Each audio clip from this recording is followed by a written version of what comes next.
Hey, welcome back to Drinking It In. I am your host, Chris Casara. We're here to help you know more and drink better and make wine more fun. Damn it. Wine's too stuffy and too boring, so I'm trying to make it a little more fun, make it more accessible, so people get out there and drink more wine, because cocktails have taken over the world, and and wine's just much more interesting. A few weeks back, the Food and Wine magazine or website, whatever you want to call them, did I think it was a list of 28 rosés you should consider for the summer season. And since we're still have plenty of weeks of warm weather left, I figured I would give you my top 50. Actually, no, 28 is just ridiculous, right? So I narrowed this down to 6, right? Some of them are favorites of mine. Some of them are ones where I've had a taste and and I'd love to get another bottle. And then there's one that's a splurge at the end that I have not had, but do recommend trying out. So number 1, Domaine La Jeunesse from the Côte d'Aron. This is a bold and intense rosé, which I like when a rosé brings a bunch of fruit and floral notes and is and actually like says, hey, I'm here, as opposed to some of the rosés that are a little bit thinner and waterier than I would like. So Domaine La Jeunesse, a good one. Let's go to Italy, number 2, the Attem's Pinot Grigio Ramato. So Ramato is a product of like the historical winemaking style in the Friuli Venezia region. This is one grape. It's Pinot Grigio. It's coppery kind of in color, and it's really bright and zippy. So in addition to being beautiful in the glass, it's it tastes great. Number 3 is the Copain Mendocino County Rosé of Pinot Noir.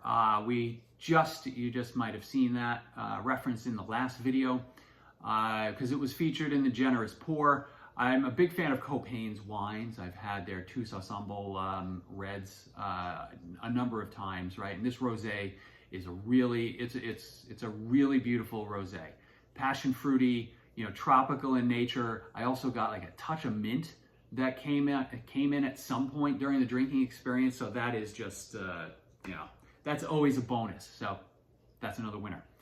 Number 4, we're getting into, these next two have a bit of a charitable component to the wine. So that's always nice to support those organizations that are giving back. The Lucy Rosé of Pinot Noir. This is very citrusy. It's got a lot of melon notes in it, and $1 from every bottle goes to support breast cancer. I mean, come on. Number 5, One Hope, Love Language Rosé. So I've had a fair amount of One Hope wines before. Each of their wines they donate a portion of the proceeds to different causes.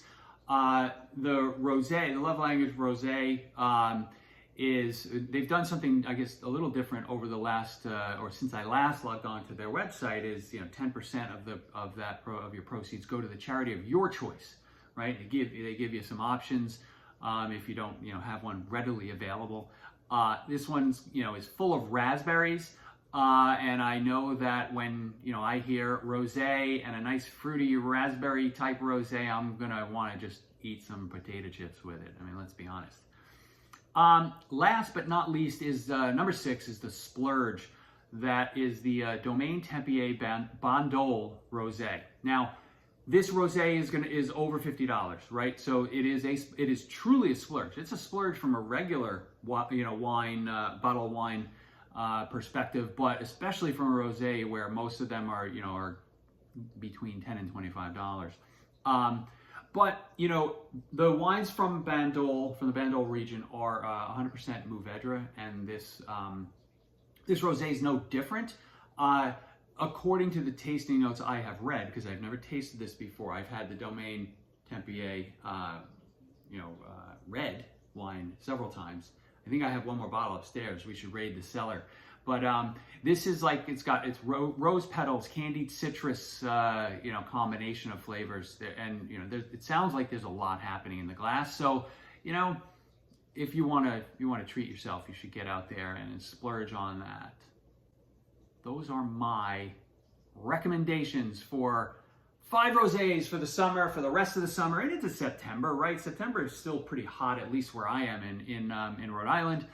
Plus the Splurge. I'd love to know what your favorite rosés are. Like, throw those in the comments. I'd also like to know, you might be someone who has not gotten on the rosé train over the past few years and just doesn't enjoy it. So if you don't like rosé, give one of these a try. It might change your mind. But if you don't like rosé, what are you drinking this summer that would in place of any rosé wines that everyone else is drinking?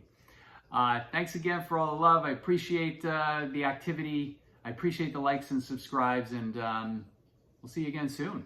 Cheers.